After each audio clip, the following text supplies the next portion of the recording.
Today we will discuss on the topic of tense today. हम tense के 4 point पर आज डिस्कस करेंगे जो उसका बेसिक्स है। फर्स्ट, डेफिनेशन, टेंस की परिभाषा क्या है। 2, टाइप्स यानी टेंस के प्रकार कौन कौन से हैं। 3, classification of tenses with form of verb, tense का वर्गीकरण, जो तीनों टेंसेज है उनके क्लासिफिकेशन वर्गीकरण क्या रहेगा, वर्ब की साथ यानी क्रिया के साथ। और नंबर 4, सेंटेंस स्ट्रक्चर, वाक्य की रचना टेंसेज में किस प्रकार होगी। तो फर्स्ट पॉइंट है हमारा डेफिनेशन। तो टेंस की डेफिनेशन रहेगी, a tense is a form of verb, a tense is a form of verb which shows the time and the state of an action. Action होता है कार्य, स्टेट होता है स्थिति, टाइम होता है समय, और फॉर्म ऑफ वर्ब क्रिया का रूप। अब हमारे सामने ये स्पष्ट है कि किसी भी सेंटेंस में वर्ब की जो फॉर्म दी गई होगी उसके अकॉर्डिंग हमें ये पता लग जाएगा कि जो टेंस है वो कौन से टाइम में है और उस एक्शन की कार्य की स्थिति क्या है। तो हम एक एग्जाम्पल लेते हैं, he is reading a book. तो इज रीडिंग यहाँ क्या है, आपकी वर्ब है, और इज किस टेंस में, प्रेजेंट में। तो प्रेजेंट टाइम होगा। इज रीडिंग यानी कॉन्टिन्यूअस एक्शन के बारे में हमें बताएगा, तो ये हो जाएगा he is reading a book. तो इससे हमारी स्थिति क्लियर हो जाती है कि जो वर्ब की जो फॉर्म है वो हमें किसी भी टेंस के काल यानी टाइम और किसी भी वर्क की एक्शन की स्थिति के बारे में बताएगा। उसके बाद हमारा नंबर 2 पॉइंट है types. Here 3 types of tenses. यहाँ जो टेंसेज के वो 3 प्रकार हैं, और 3 प्रकार में टेंसेज के कौन कौन से हैं। नंबर 1 प्रेजेंट, नंबर 2 पास्ट, और नंबर 3 फ्यूचर। प्रेजेंट यानी वर्तमान समय के बारे में बताएगा जो अभी चल रहा है। पास्ट बीते हुए समय के बारे में, भूतकाल के बारे में बताएगा, और फ्यूचर जो है वो भविष्य के बारे में बताएगा। 3 तरह के जो टेंसेज है वो हमारे सामने होते हैं। अब यानी तीसरी चीज़ जो आती है कि इनका क्लासिफिकेशन, वर्गीकरण, इनका प्रत्येक जो ये 3 टेंसेज है इनका किस प्रकार से होता है। यहाँ 4 टाइप्स हैं, इनकी 4 प्रकार हैं जिनके आधार पर आप इनका क्लासिफिकेशन करते हैं।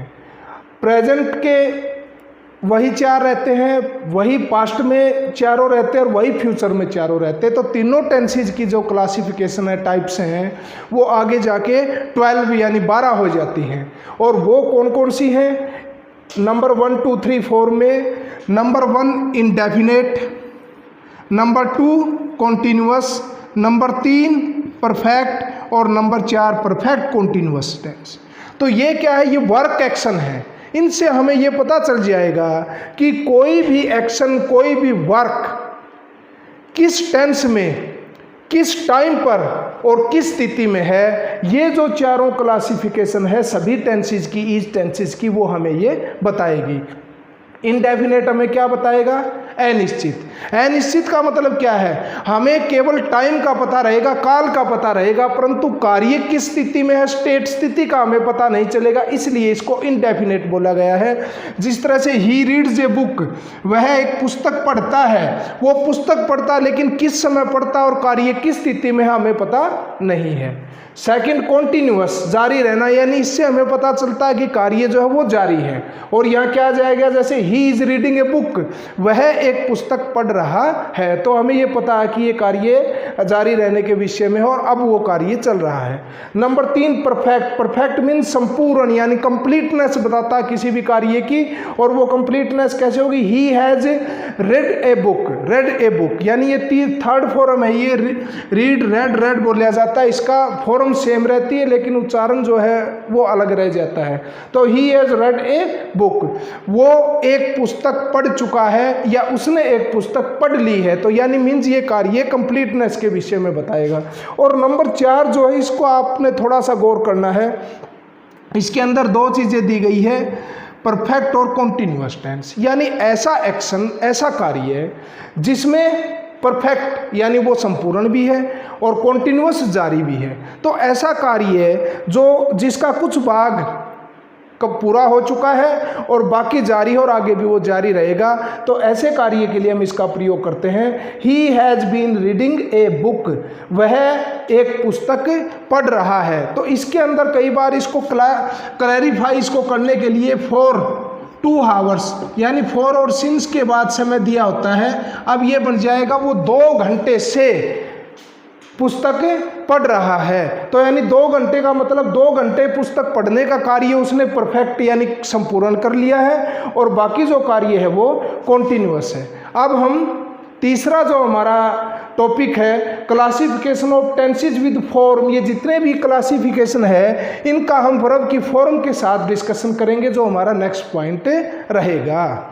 अब हमारा जो अगला पॉइंट ये था classification with form of verb. तो इसमें हमने पीछे हम क्या करते आए थे कि हमारे 3 टेंस हैं, प्रेजेंट, पास्ट और फ्यूचर, और प्रत्येक यानी ईच टेंस हैज़ 4 टाइप्स। प्रत्येक टेंस की 4 प्रकार है, जिसका इंडेफिनेट, कॉन्टिन्यूअस, परफेक्ट और परफेक्ट कॉन्टिन्यूअस हमने डिस्कशन किया है। अब अगली बात आती है कि जो ये सभी के सभी जो क्लासिफिकेशन है, टाइप्स हैं, इनमें अकॉर्डिंग टू टेंस वर्ब की कौन सी फॉर्म का प्रयोग किया जाता है और उनमें हेल्पिंग वर्ब कौन सी होगी जो हमारे आगे सेंटेंस स्ट्रक्चर के लिए काफ़ी मददगार रहेगी। तो यहाँ जो हमारा प्रेजेंट इंडेफिनिट टेंस है, इसके अंदर हम वर्ब की फर्स्ट फॉर्म या वर्ब की फर्स्ट फॉर्म के साथ एस या ई एस का प्रयोग करेंगे।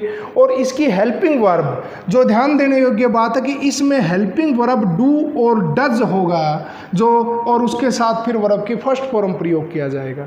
इसी प्रकार प्रेजेंट कॉन्टिन्यूअस टेंस के अंदर इज एम आर के साथ वर्ब की फर्स्ट फॉर्म जमा आई एन जी रहेगी।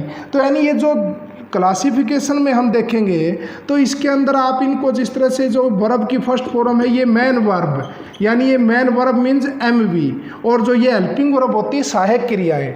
तो यहाँ जो ये H V helping verb is am are है और main verb M V verb की फर्स्ट फॉर्म जमा आई एन जी है।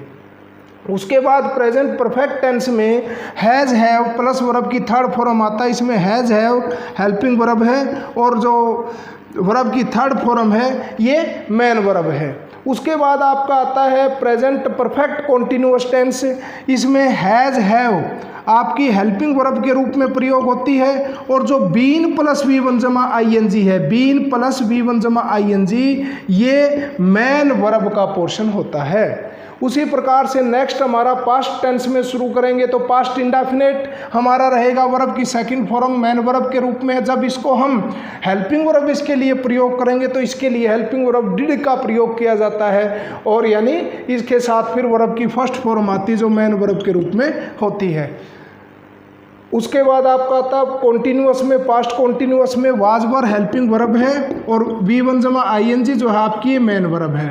पास्ट परफेक्ट में हैड हेल्पिंग वर्ब है और वर्ब की थर्ड फॉर्म मैन वर्ब के रूप में प्रयोग होती है। इसी प्रकार से आगे पास्ट परफेक्ट कॉन्टिन्यूअस टेंस में हैड जो है वो हेल्पिंग वर्ब है, बीन प्लस वी वन जमा आई एन जी ये आपकी मेन वर्ब के रूप में आती है।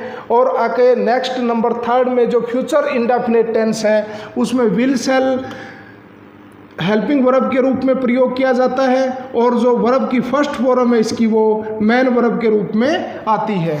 फ्यूचर कॉन्टिन्यूअस टेंस में विल सेल हेल्पिंग वर्ब के रूप में आता है और बी प्लस वी वन जमा I N G main verb में होता है।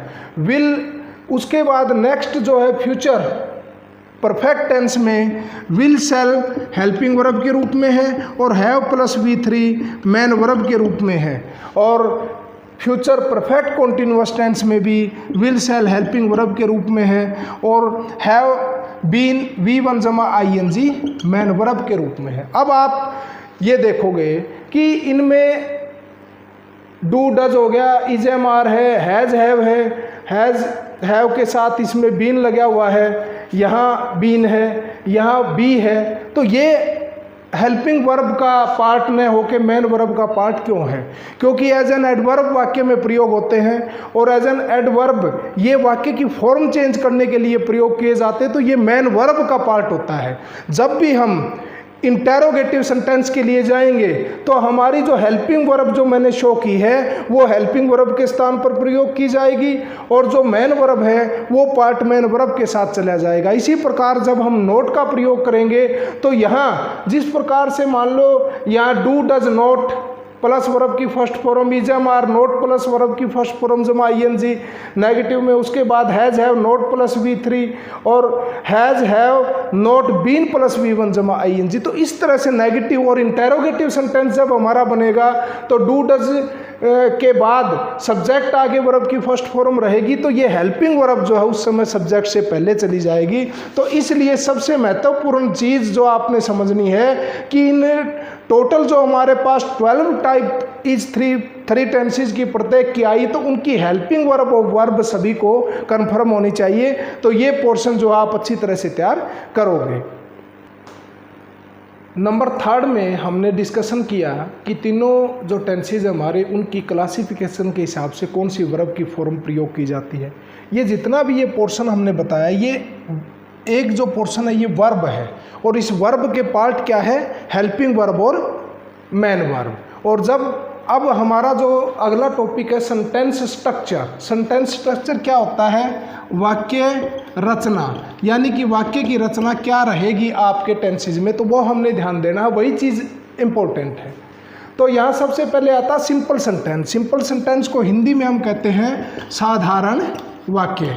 साधारण वाक्य का प्रयोग किया जाता है। तो इसमें इसका जो स्ट्रक्चर रहेगा तो सबसे पहले क्या रहेगा? सब्जेक्ट, और फिर रहेगी वर्ब, और फिर रहेगा ऑब्जेक्ट, और अंत में फुल स्टॉप। जैसे फॉर एग्जांपल हम पास्ट इंडेफिनिट का ही लेते हैं, जिस तरह से ही वेंट टू स्कूल, तो यहाँ हुआ ये वेंट, ये आपकी वर्ब होगी और ये सब्जेक्ट हो गया और ये आपका ऑब्जेक्ट हो गया। यानी ऑब्जेक्ट कर्म के लिए आएगा, सब्जेक्ट कर्ता के लिए आएगा।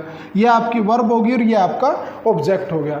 उसके बाद जो दूसरा टॉपिक होता है, इसका दूसरा पॉइंट वो है नेगेटिव सेंटेंस, नकारात्मक वाक्य आप इसको कहोगे, यानी नोट वाले वाक्य जिसमें नोट आएगा। तो यहाँ क्या रहेगा? इसी सेंटेंस को हम करें तो ही आ गया। अब ये देखो वर्ब की सेकंड फॉर्म हमारी क्या थी? वर्ब। तो इसको जब आप नेगेटिव में लेके जाओगे तो हमें हेल्पिंग वर्ब की जरूरत पड़ेगी। तो हेल्पिंग वर्ब यहाँ क्या है? डिड। तो हमने क्या लिखा है यहाँ? डिड। और नेगेटिव के लिए वर्ब के जो पार्ट है हेल्पिंग वर्ब, उसके बाद आप नोट का प्रयोग करोगे और फिर इसके बाद आएगी वर्ब की सेकंड फॉर्म गो आ जाएगी वेंट की, और ऑब्जेक्ट हमारा यही हो गया टू स्कूल। तो इस चीज़ का आपने ये ध्यान रखना कि यहाँ ये helping verb plus main verb जो है दोनों के दोनों अलग हो जाएंगे। उसके बाद तीसरा आता है इंटेरोगेटिव सेंटेंसेस। इंटेरोगेटिव सेंटेंस कौन से होते हैं? यानी प्रश्नवाचक वाक्य। अब प्रश्नवाचक वाक्य में मेन बात क्या होती है? प्रश्नवाचक वाक्य की मुख्य पहचान क्या होती है कि उसके अंत में इंटेरोगेशन साइंस होता है, यानी क्वेश्चन मार्क उसके अंत में मिलेगा। उसका स्ट्रक्चर क्या रहेगा कि सबसे पहले उसके अंदर हेल्पिंग वर्ब का प्रयोग किया जाएगा। तो हमारे इस सेंटेंस में हेल्पिंग वर्ब क्या है? डिड। तो आपने यहाँ डिड का प्रयोग कर दिया। उसके बाद सब्जेक्ट यहाँ क्या है? ही। उसके बाद मेन वर्ब क्या बचेगी? डिड के बाद वर्ब की फर्स्ट फॉर्म गो, और उसके बाद ऑब्जेक्ट हो गया टू स्कूल। इस प्रकार से आप इसको कंफर्म कर सकते हो।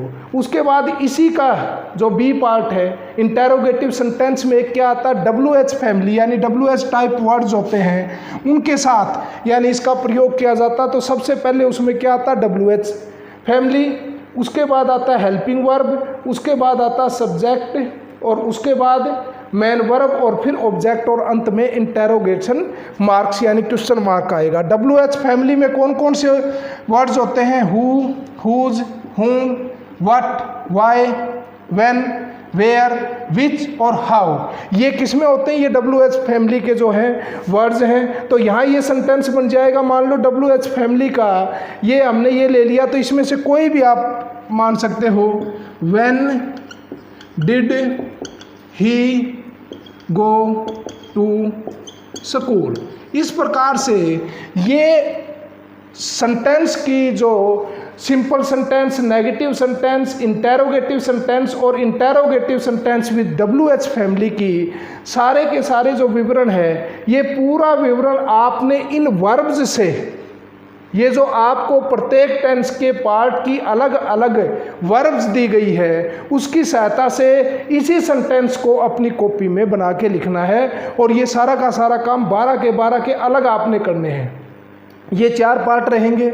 इनके अंदर जब आप करोगे प्रेजेंट इंडेफिनिट टेंस में करोगे तो यहाँ हो जाएगा ही गोज टू स्कूल।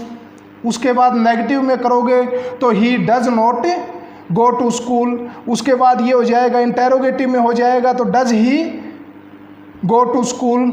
उसके बाद यहाँ रहेगा WH फैमिली में आ गया when does he go to school. इसी प्रकार से आप कॉन्टिन्यूअस का करोगे, इसी प्रकार से आप परफेक्ट का करोगे, इसी प्रकार से परफेक्ट कॉन्टिन्यूअस के सभी टेंसेज के पार्ट्स आप सेंटेंस स्ट्रक्चर के हिसाब से इसको देख के अपनी कॉपी में राइट करोगे। ये सारी चीज़ आपने अपनी कॉपी में करनी है। तो हमारा फर्स्ट ये टॉपिक था, ये क्या था, टेंस का इंट्रोडक्शन था। और नेक्स्ट पार्ट में हम इसके रूल्स रेगुलेशन की कैसे वर्ब की फॉर्म के रूप में हम इनका प्रयोग करते हैं उसके बारे में प्रयोग किया जाएगा।